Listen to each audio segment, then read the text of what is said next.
since we resumed our lesson, we've started the chapter of fasting Sawm, and we spoke a bit about what it means to fast and how to view the moon and the different types of fast. There will be the fard fast, the wajib fast, the sunnah fast, and so on and so forth.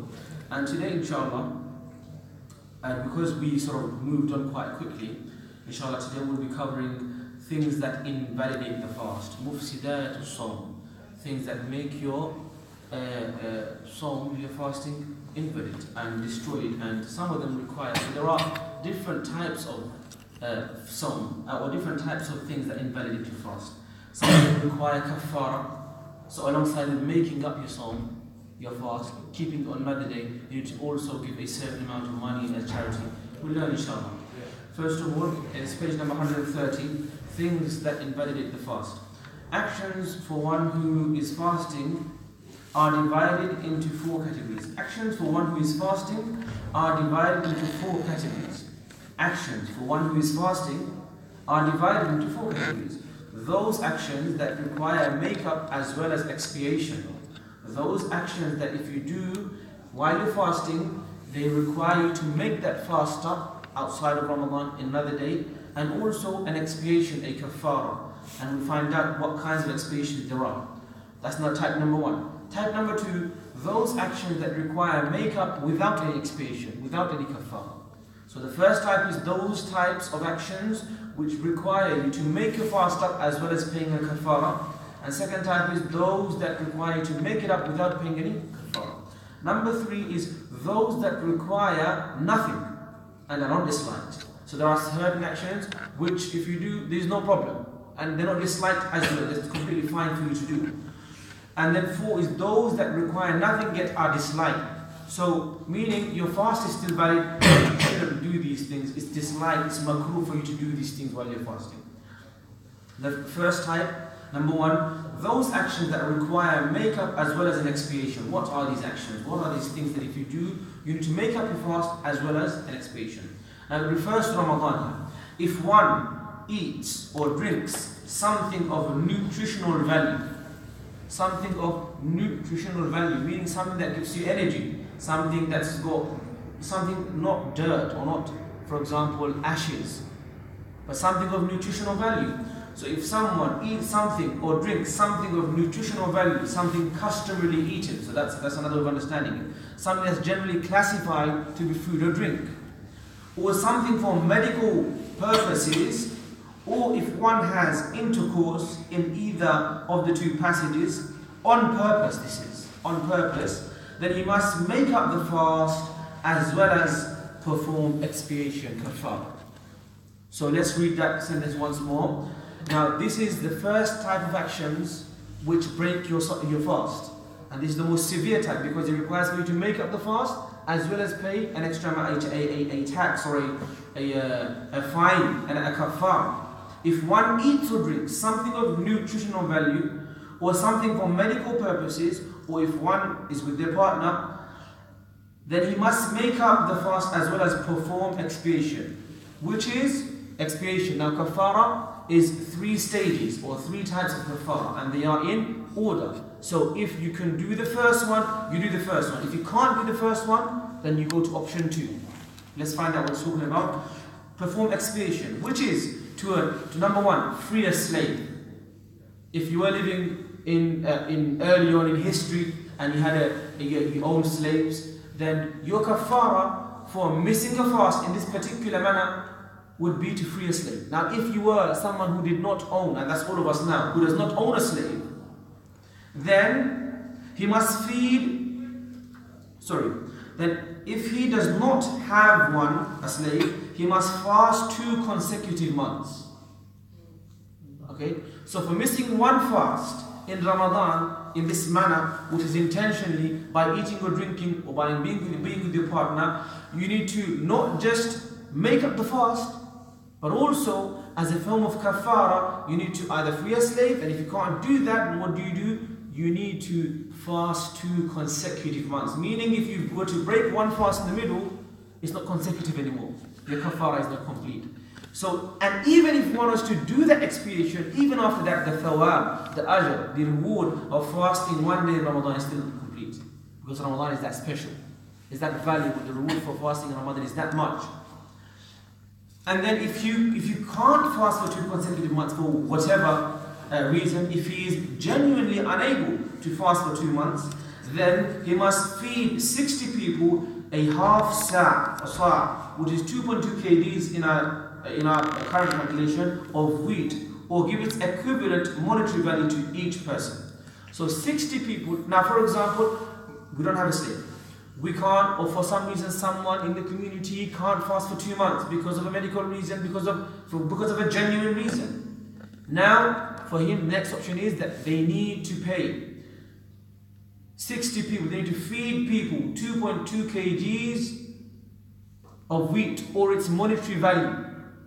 So how much would 2.2 kgs of wheat cost today? Does anybody know? £5 something? £5 something. That's for 60 people. So 60 people, so 5 times 60, who's good at maths? Sorry? 300. So £300 just for missing one fast, as well as making the fast up. Obviously, if you can't make it up, then there is no make-up for you. And then even that does not give you the reward of fasting in Ramadan. And again, this is in order. Now, I can't say that I'm just going to I can keep the fast, but I'm just going to pay the money. It doesn't work like that. If you can keep the fast, then you must keep the fast. And that's required from you, and Allah will hold you accountable even if you were to pay the kafara money instead of paying the fast when you can. If however he does not, if however he does one of the above, namely if he eats, drinks or has intercourse out of forgetfulness that he was fasting, then he neither has to make up the fast nor perform expiation. The beauty of Islam, subhanAllah. And because the hadith is famous, رُفِعَ الْقَلَمُ عَنْ ثَلَاثٍ, that the pen or the responsibility or holding someone accountable has been taken away from 3 people. Number 1, a child until he reaches the age of puberty, and therefore you don't need to fast or pray until you reach the age of puberty, even though you're supposed to train for prayer even before. But realistically, your accountability starts from the age of puberty. And so the first reason why you would not be held accountable is if you're not the age of puberty. Number 1. Number 2 is forgetfulness, and number 3 is, for example, when it comes to someone who is sleeping and he has no awareness of whatsoever of what he's doing, then he's not accountable for that action.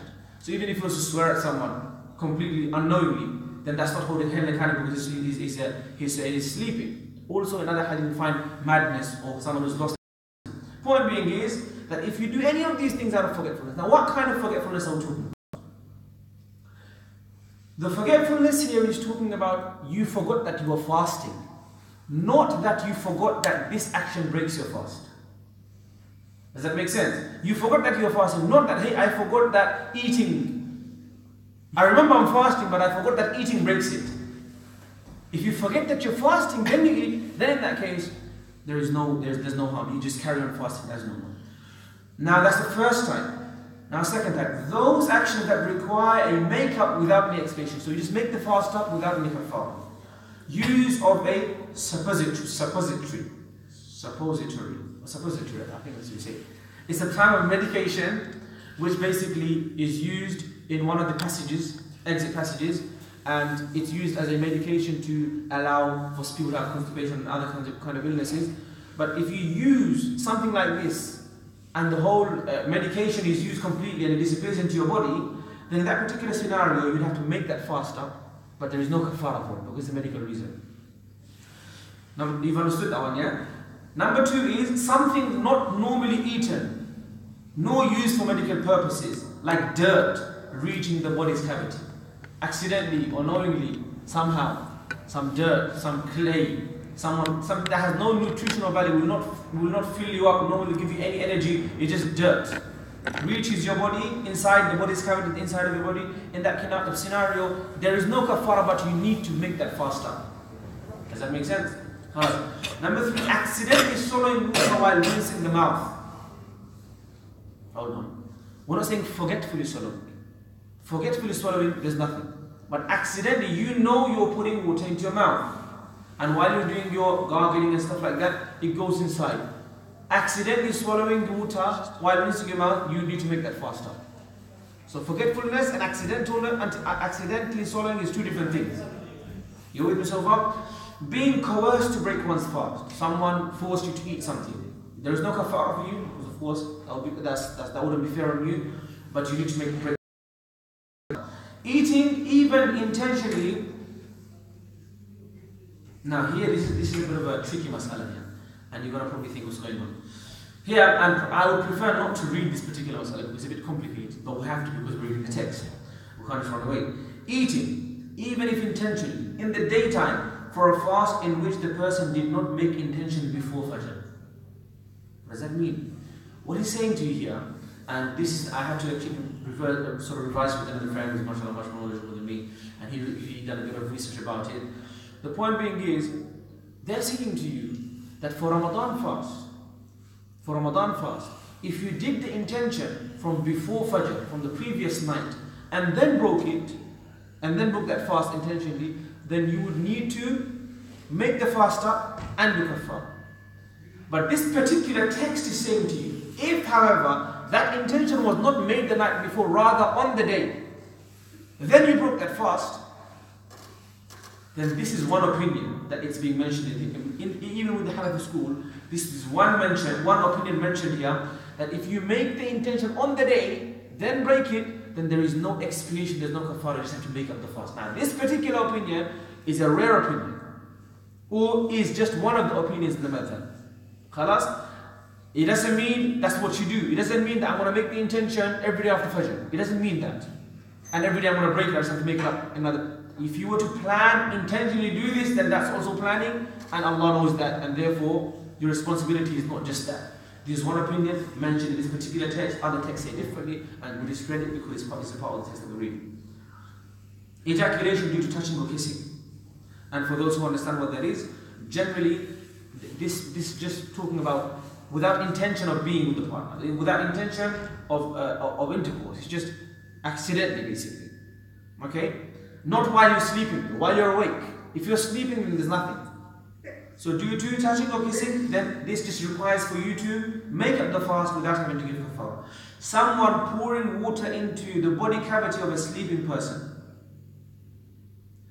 Self-induced vomiting, a mouthful or more. On the footnote, will explain to you that if you are vomiting, then the scenario in which you would have to make up the fast is if you were to take some of that vomit back. However, if you were to vomit because of illness and you carried on fasting, that fasting would be fine. Does that make sense to you? But if you were to vomit and then swallow some back, or take some back, I know you make that strange face, who the hell would do? But it can happen. Someone might, the point being is that's the rule. Okay? Whether you do it or not, whether it happens once in a million years, that's not, but the point being is this is the rule. What if it's excessive vomit? No, look here, look, if you read the footnote 502, it will say to you here, the following also necessitate, hold on, yes. The only other case whereby vomiting breaks the fast if one naturally vomits a mouthful or more and then purposefully re-swallows it. In that case, the fast must be made up, yet there is no expiation. So we're reading the part where there is no expiation, but you need to make the fast up. Khalas? So but generally, these are things that make you, so let's just quickly read them once more using suppository. Something not normally eaten, accidentally swallowing water while rinsing, being coerced into it. You can read it again, inshallah, if you get the text, or if you just, if you need to have a list of it, you can probably get a photocopy of this or something. Eating in the daytime for a person, and these are all a bit tricky due to touching or kissing, someone pouring water in the body's cavity. Now let's move on quickly. Those that require nothing and are disliked, this is a bit more, you can relate to a bit more. Okay? These are normal things while you're fasting, is completely fine for you to do. Okay? Number one, blood cupping, hijama. If someone wants to do hijama in Ramadan, you can do so, as long as it doesn't make your body weak, it doesn't take too much blood out of your body. Number two, using a tooth stick, a siwak. Using a miswak, there is no problem whatsoever. Okay, even if you use at the end of the day, rather it is a sunnah. When it comes to toothpaste and toothbrush, it's a bit of a problematic one, okay, because of the fluid and stuff. If it was someone else who just use the toothbrush by itself without the toothpaste, then there's no harm whatsoever. As for using the toothpaste, which you can taste, which might end up in your throat as well, but you can taste definitely, okay, this is preferred not to use this. prefer not to use this, okay? If you were to do it intentionally, it might become makruh, it might become disliked. But the point being is, you should, as for siwak itself, the dry stick is fine, or the dry toothbrush. And it's a realistic thing because in Ramadan, you know, long days, the odor starts to get quite bad, and so therefore using siwak, using a dry toothbrush is also necessary sometimes. Rinsing the mouth or nose without any water proceeding down the throat.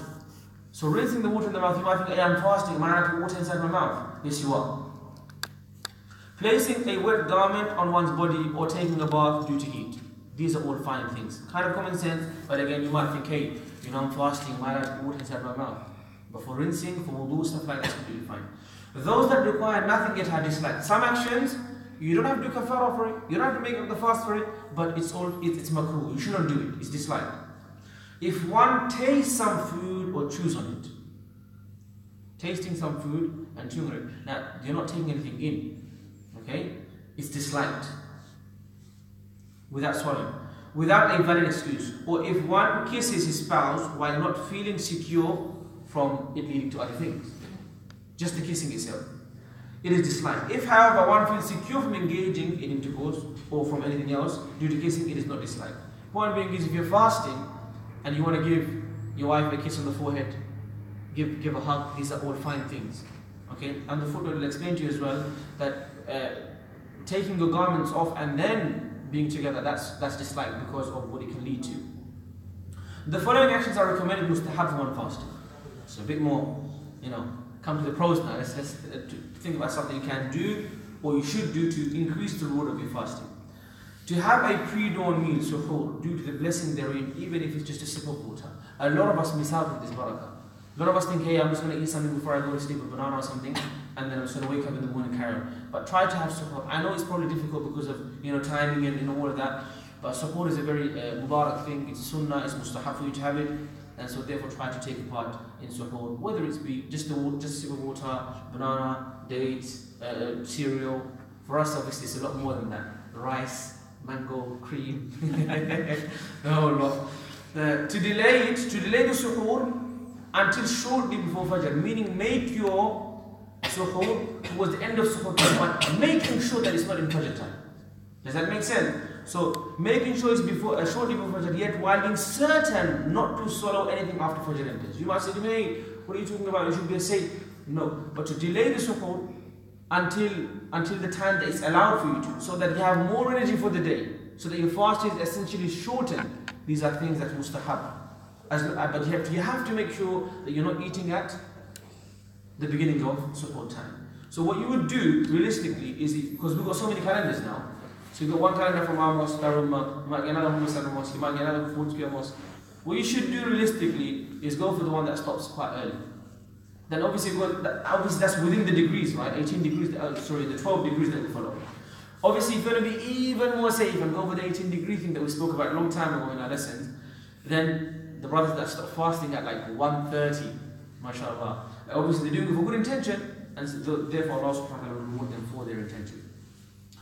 To hasten in breaking one's fast unless it's a cloudy day. So it's iftar time, and you're like, hey, it's alright, I'm not going to eat anything. It's mustahab to eat something as soon as iftar time comes, because you're obeying Allah subhanahu wa ta'ala.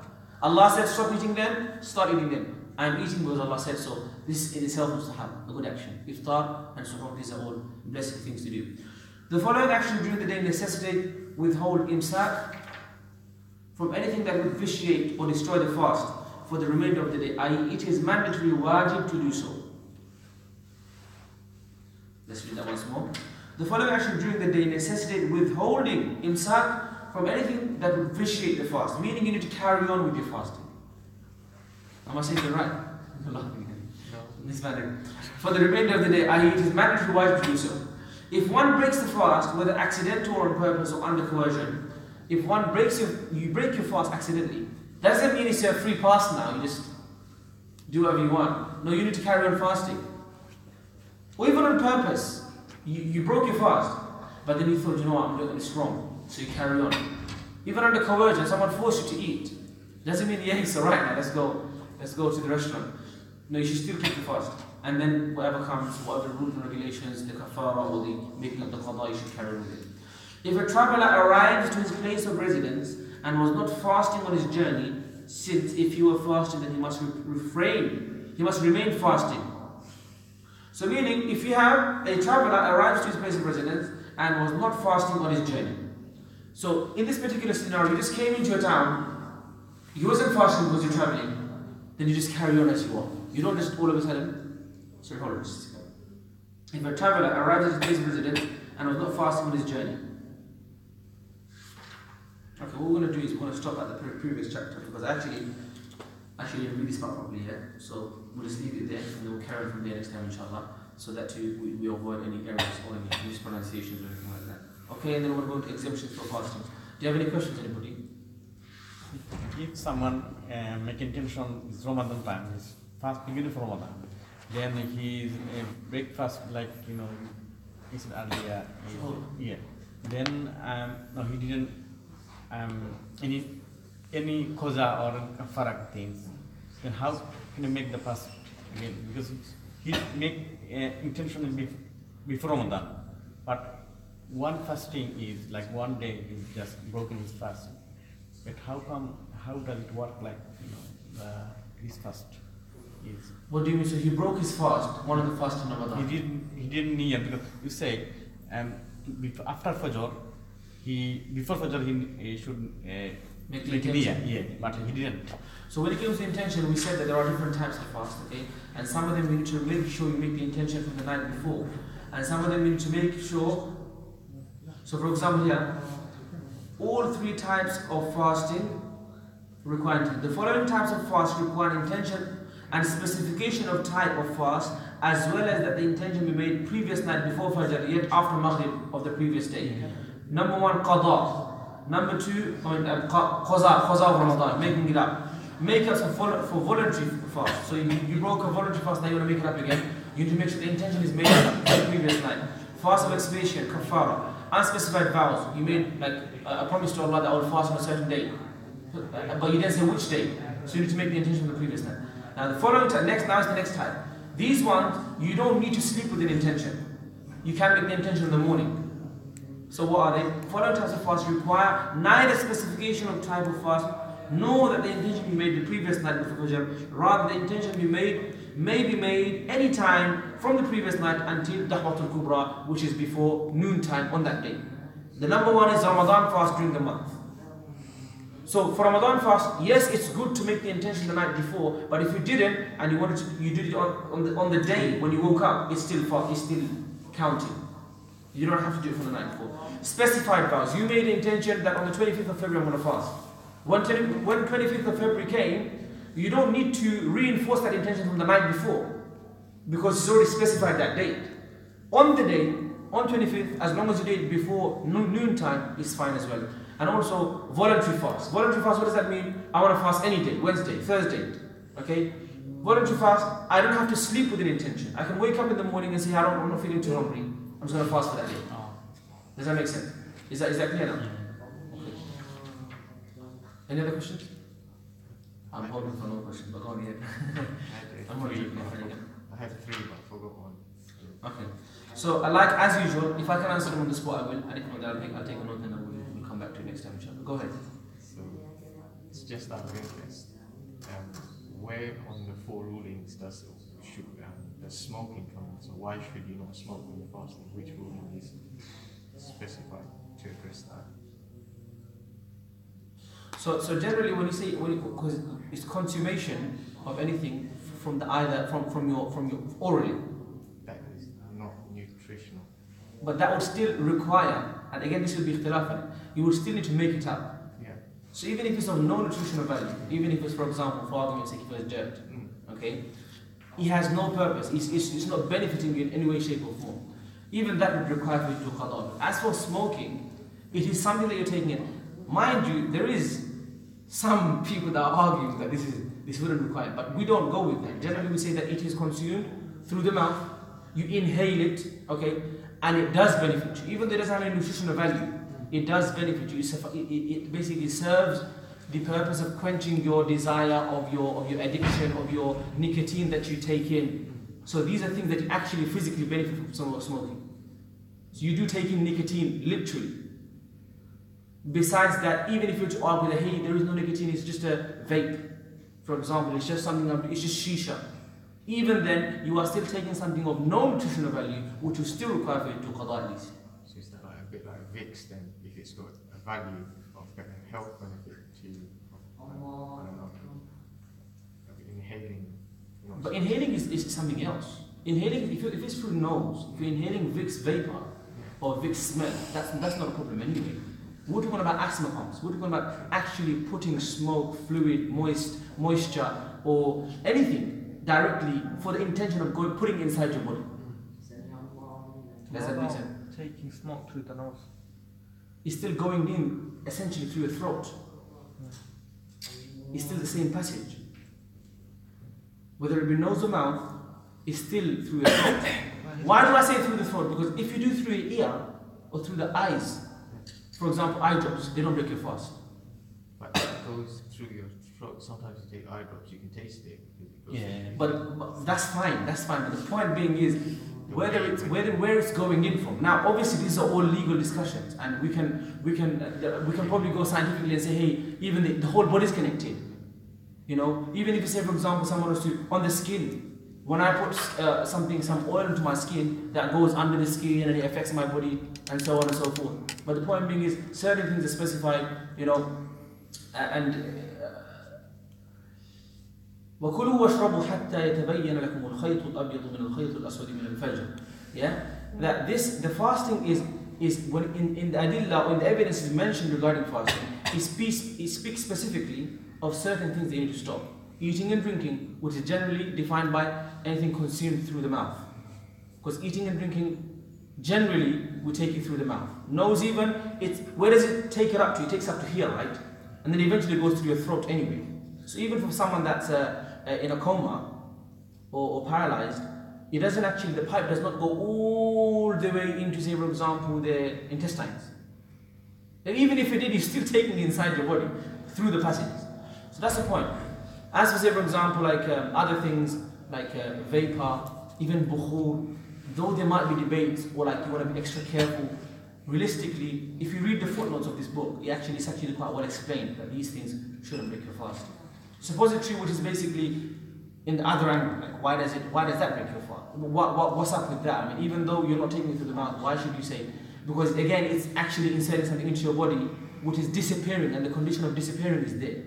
Meaning something from outside the body has now become physically a part of your body. So if you were to argue about smoking, I could say, well, at the very least, you could compare it with that, right? Which is not of, maybe not, it is of medical value, but it's not even through even oral consumption. So the point being is smoking would I mean, just yeah, that's fine. That's curiosity. The next question is, people behave differently when they know what the punishments are. So say, for example, if somebody commits murder that doesn't know that there's a prison sentence waiting for them, they might commit the murder. So if somebody doesn't know the rulings of the consequences of breaking fasting, and then they find out later, does it still apply to them? Does that make sense, what the question is? Your question makes sense because you've introduced it. Your first argument was that people behave differently. Had I known that I would have to keep for 60 days and I would have been fasting. Yeah. So therefore, I didn't fast and so on and so forth. Now, in this particular scenario about the kafara, this particular scenario, for example, he would definitely have to make up the fast. In all cases, whether you know one fast or 2 consecutive months. So now we're coming to that. So this is the kafara part of it. As for missing the fast itself, okay, you have to do that because this is something on your account. Because certain amount of knowledge is fard, and the amount of knowledge that's fard is the one that's for you to be required for you to become a Muslim, for you to uphold the 5 pillars of Islam. And so, for example, it says, "Hey, I didn't know how to pray." Well, that's not good enough excuse. You had to. That's the amount of knowledge that's fard for you to know. Fard, you should have been taught that. You should have known that. You should have said, as long as you're a Muslim, you should seek that amount of knowledge. So now, making up that fast, you should have known. Now, as for kafara, does he have to keep the 60 days and so on and so forth? Maybe this would be a particular case which I would say would have to be studied individually. Generally, you would say yes, but say, well, if someone's got a proper reasonable argument, then you would sit with them one-to-one and then sort of discuss it and talk it out. Like his level, what's his excuse for not knowing? Does that make sense? What's his excuse for not knowing? Is it just because I was being late? Other things come into, because originally by default you should keep also the kafara. Does that make sense? Now, obviously, so the qada should be there, okay? As long as he was a Muslim, obviously. If he wasn't a Muslim, that's something else. Like, people want to know what they need to know, but like when somebody becomes Muslim, for example, they don't know what it is that they need to know. So your argument is basically the same, similar to someone saying, "Hey, I would have prayed if I knew all the punishments of prayer, of missing prayer." No, I'm not saying that. It's similar, isn't it? Because what you're saying is, if I knew the punishment for not doing such an action, I would have kept it. That's your argument. No. I'm saying that is too obvious. The solution to that is too obvious. That's the thing. The thing is, I might not have. There's doubt in, not that I definitely would. So it's the same as someone saying, if I knew all of the punishment, I may not have missed my salat. Isn't it the same thing? Yes. It is the same thing, right? Yeah, but then. Yeah. So the point being is, so it instantaneously, because now we're talking about the qada itself. The qada is, we would say, he would have to do the qada. Okay. As for the kafara, if his ignorance is excusable, that would, I think, depend on an independent case. So for example, you came to me and you spoke to me individually, or you spoke to a mufti individually, and you explained to me a scenario, he would say, should you do the kafara and so on and so on and so forth. I don't want to just cross it out. Because that's just opening a massive leeway of problems. Opening a door that should probably, should be more careful about. Because then you've opened the doors up to everyone saying, hey, you know what, I didn't know, if I knew, then I would have so on and so forth. Well, if you knew and he would have stopped you, then you should have known.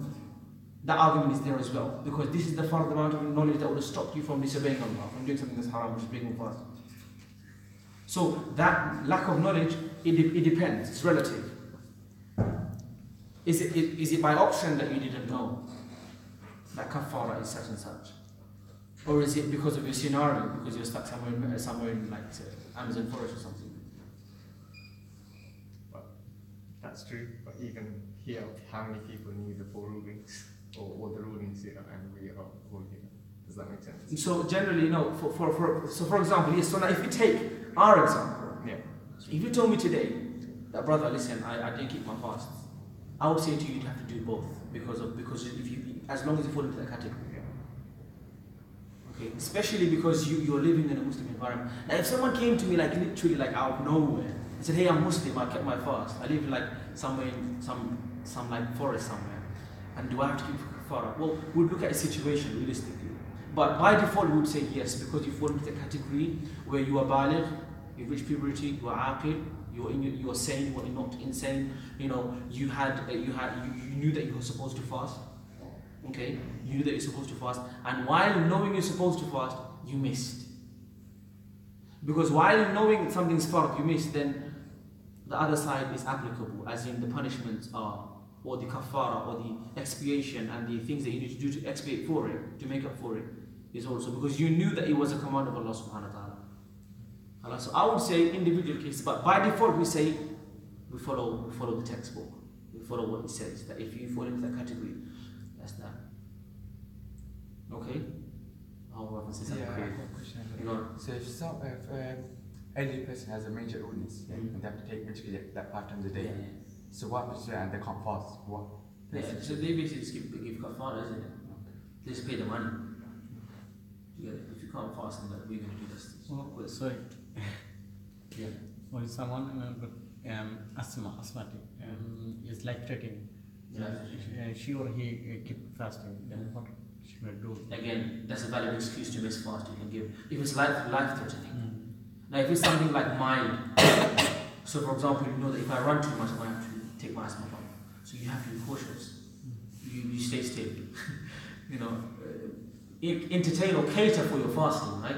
But if it's actually life-threatening, like you're saying, it could happen any time, and you have to take some medication, this is a valid excuse.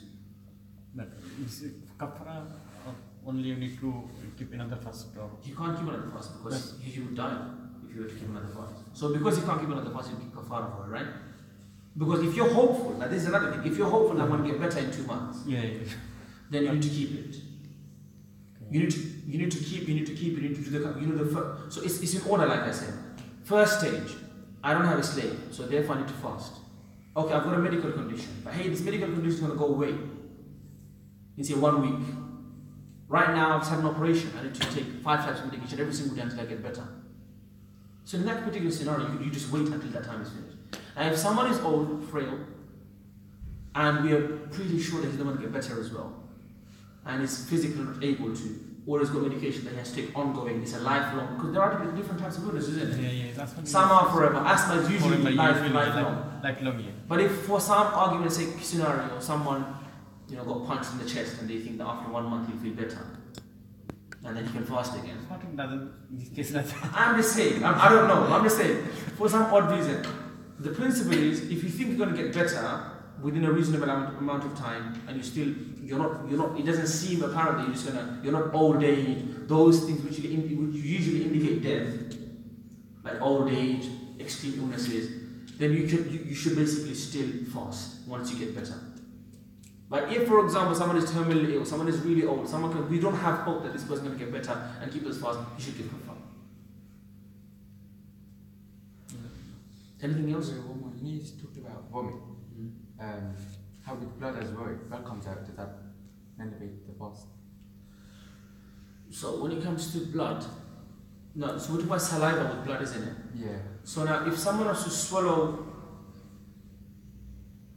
because blood coming out is not one of the nullifiers of fasting, it's one of the nullifiers of salah and of wudu and not of ghusl, of wudu generally, and even that's debatable. Some have say no, it doesn't break your wudu, right?